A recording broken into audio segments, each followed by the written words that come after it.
Okay, so NXT Takeover in your house. As you can tell, I'm still in my living room, just finished getting through it.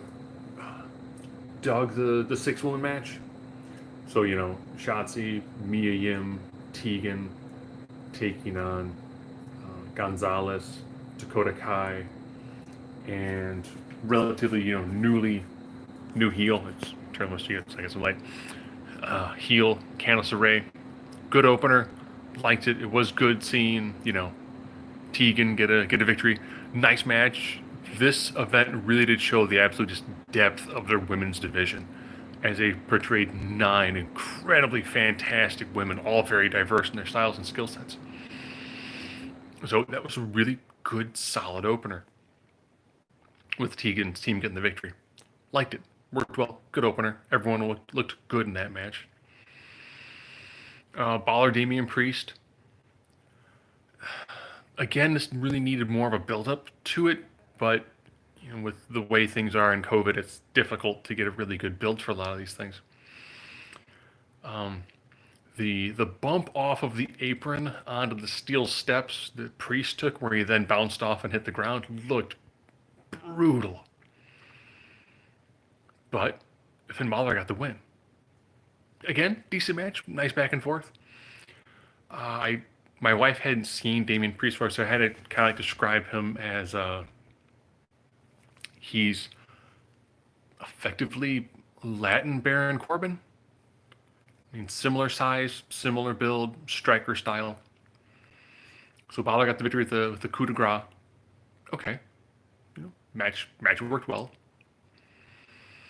It's weird seeing Balor go over. I thought we'd probably seen Priest go over to then push him towards a bigger match here or there. But okay. Then we had the Johnny Gargano Keith Lee match. Keith Lee with the Black Lives Matter on his trunks. I loved how this played beautifully off of the recent attack where Johnny Gargano used keys and attacked the hand. So he used keys on the eyes and he attacked the hand. This was all about him manipulating the hand, doing moves like I got your hand in a lock, but I'm also like digging into your eye socket. It was a really good, well thought out match. It showed you I'm a smaller guy, but I'm craftier and I've injured my bigger opponent. Classic story, works well. Having Candice LeRae try to get involved and be chased off by Mia Yim. Mia Yim wearing a shirt that had the last names of people who are very prevalent.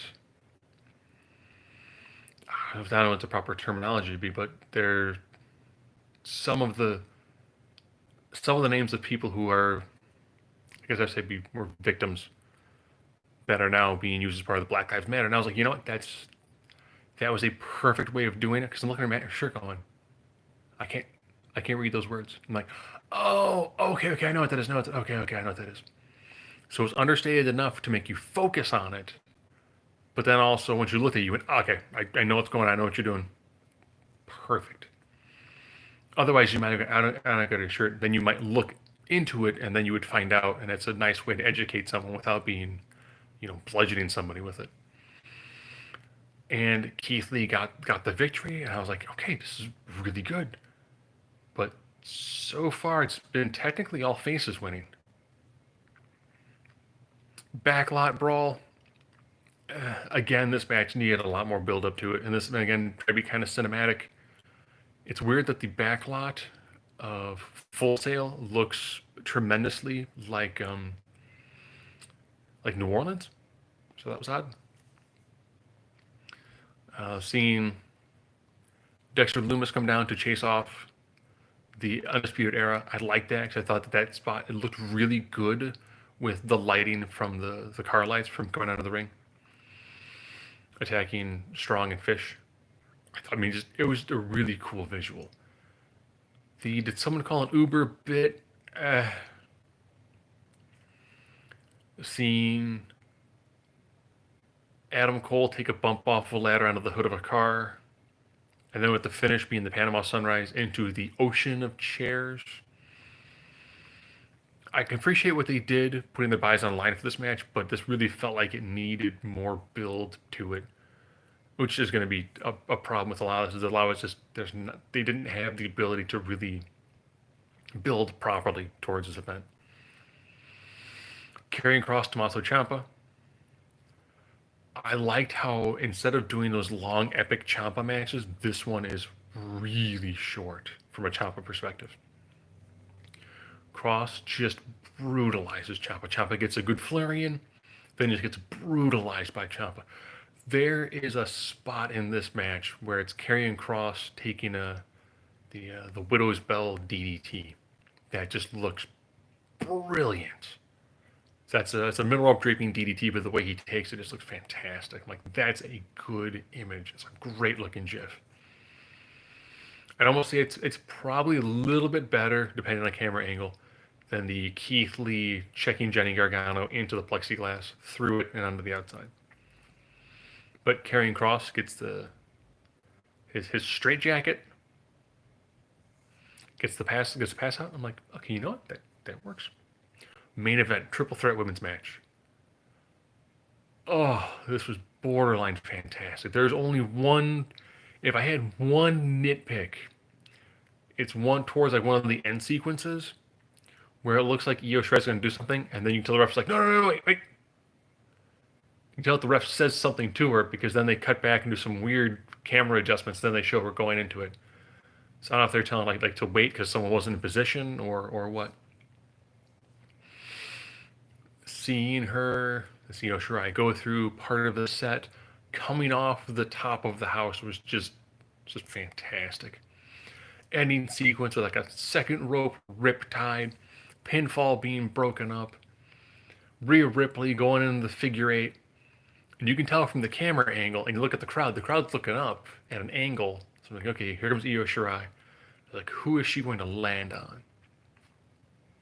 Like, is she going to land on Ripley? Is she going to land on Flair? Flair's at full arch. Lands on Ripley. Charlotte trying to get out of the figure eight. It's like, one. Like, I can't get my legs on hook. Two. Three. And I was like, that's perfect. That way, then it's like, well, how did Ripley lose? Ripley lost the match because she was in the figure eight and then ate, a Genius of the Sky moonsault. Charlotte's going to be like, well, I was never pinned. I didn't lose my title because I was in the process of beating somebody else when this happened. Really, really well done. And then they did the stringers and confettis. That was fantastic. It's like, this was a really well done event. Could there have been more build up to about half of the matches? Yes. But ending with the women's match made perfect sense. It had the most build to it.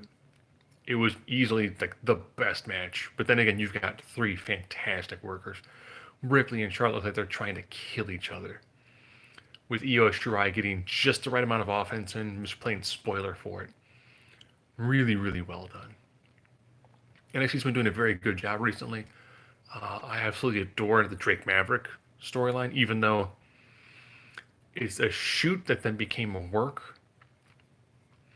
But I think it was one of those moments where he was probably let go, and they're like, well, we've already got this stuff figured out.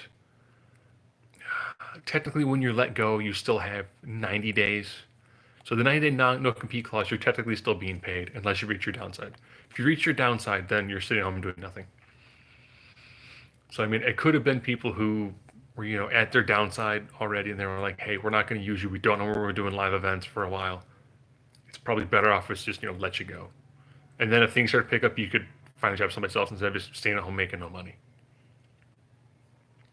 But that having been said, it was a good night. I think NXT's been doing a very good job given the certain circumstances. And as the pandemic begins to kind of lighten up a little bit, they start to get back to a level of a normalcy. I know during this time I gave a lot more to charity. We still ate out at places that did curbside and all that. I did try to tip more. If you're in the position where you can help people, whether that's volunteering or donating or doing whatever it is you can do, trying to stay away from all the negativity that exists online, trying to be somewhat positive. If you're in the opportunity to do something, do something. If you're not, hey, There are people out there who are trying to do everything they can to make things better.